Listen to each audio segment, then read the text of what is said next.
Perkenalkan, nama saya Bapak Alfandi, Nyon Sewu, Ustadz.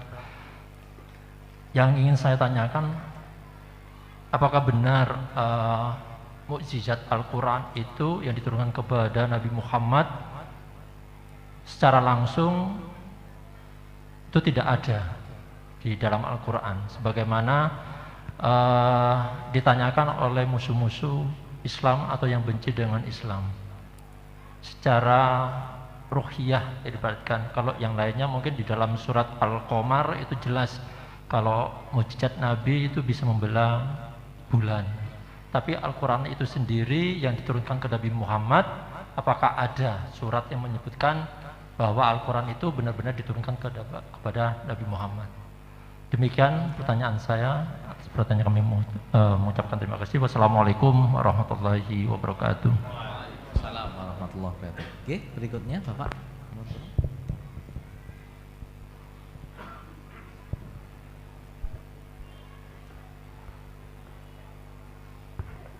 Assalamualaikum warahmatullahi wabarakatuh. Membicarakan dan mendengarkan uraian tentang nuzulul Quran dan Al-Quran interaksi sendiri adalah sangat menarik bagi kita yang haus ilmu. Di dalam kehidupan sehari Allah itu mengizinkan orang-orang yang melalaikan bahwa dia tidak berinteraksi dengan Al-Quran, yaitu dalam surat Asy-Zukhruf itu ya. Waman ya'su an dzikri rahmani nuqayyid lahu syaiton wa huwa lahu qarin. Kenapa sampai Allah mengizinkan setan untuk menjadi teman qarin? Terima kasih. Pertama tentang Al-Quran. Al-Quran itu adalah kalamullah yang diturunkan kepada Nabi besar Muhammad SAW berdasarkan penegasan Al-Quran sendiri.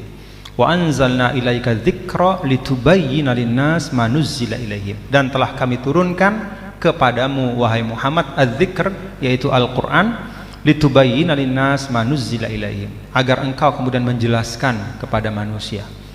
Di dalam ayat yang lain juga banyak, nazala bihir ruhul amin ala qalbika litakuna minal munzirin.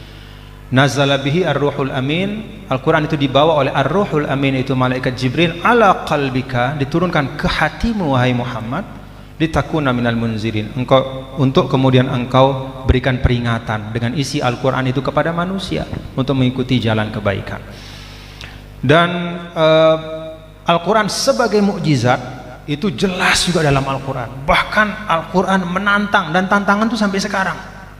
Ini coba renungkan ya Bapak Ibu ya, bagaimana kemajuan teknologi, algoritma ya, artificial intelligence yang bisa membaca ya kecenderungan manusia, bisa mendeteksi kosakata manusia yang dipakai oleh umat manusia sekarang, bisa mengklasifikasinya dan segala macam. Tapi sampai sekarang betapapun ada yang tidak suka kepada Islam, tidak suka kepada Al-Quran, tapi dia nggak bisa niru Al-Quran. Padahal coba kemampuan kosakata bahasa Arab, kan semua tahu kosakata bahasa Arab itu berapa banyak sekarang, semua udah tahu. Tapi di pusat-pusat bahasa manapun tetap tidak berhasil mereka untuk meniru Al-Quran. Dan kalau kita perhatikan dalam Al-Quran, faktu bimislihi, kan, qul la in ijtama'atil insu wal jin ala ya'tu bimisli hadzal qur'an falya'tu bimisli. Pertama tantangannya, datangkan seperti Al-Quran nih, 30 juz, nggak ada yang bisa. Lalu kemudian apa? Faktu bi asyri suwarin, nggak usah semuanya, 10 surah saja, nggak ada yang bisa juga. Faktu bi suratim mislihi, datangkan 1 surah saja. Sampai sekarang nih bapak-bapak ibu, nggak ada. Nggak ada orang yang berani mengeluarkan hasil karya kolaborasinya misalnya, lalu mengatakan, nih kami tandingi Al-Quran sekarang. Nggak ada, nggak sanggup. Bahkan Al-Quran bicara, kalau nggak bisa meniru 1 surah, maka tirulah bisuratim mim mislihi. Nggak usah yang 100% sama, yang 70%, 80% aja menyerupai 1 surah Al-Quran. Nggak ada. Kalau menurut saya itu salah satu bukti yang paling nyata tentang kebenaran Al-Quran. bahwa tantangan Al-Quran sejak 1400 tahun yang lalu nggak bisa dijawab sama manusia dalam era yang demikian hebat, demikian canggih, demikian pintar manusia. Kalau kita buka Google nih sekarang, kita bikin teks Indonesia lalu kita pakai Google Translate, langsung rubah bahasa Arab, translate langsung rubah bahasa Inggris. Sehebat itu teknologi, tapi tetap tidak ada yang bisa, tidak ada yang mengeluarkan nih sampai sekarang nih. Bencinya kan banyak orang benci sama Al-Quran, tapi nggak ada yang bisa menghadirkan jawaban terhadap tantangan. Kalau bagi saya itu salah satu bukti yang paling nyata. Maka yang bisa dilakukan kadang-kadang di tempat-tempat tertentu dibakar Al-Quran gini gitu, tapi menjawab tantangan itu nggak bisa. Alhamdulillah. Jadi bagi saya itu salah satu bukti yang paling nyata.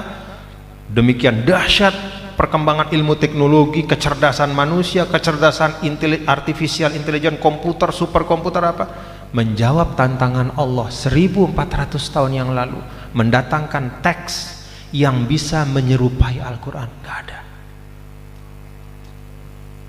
Itu bagi saya sesuatu yang tidak terbantahkan. Nah, kemudian tentang apa tadi, Bapak?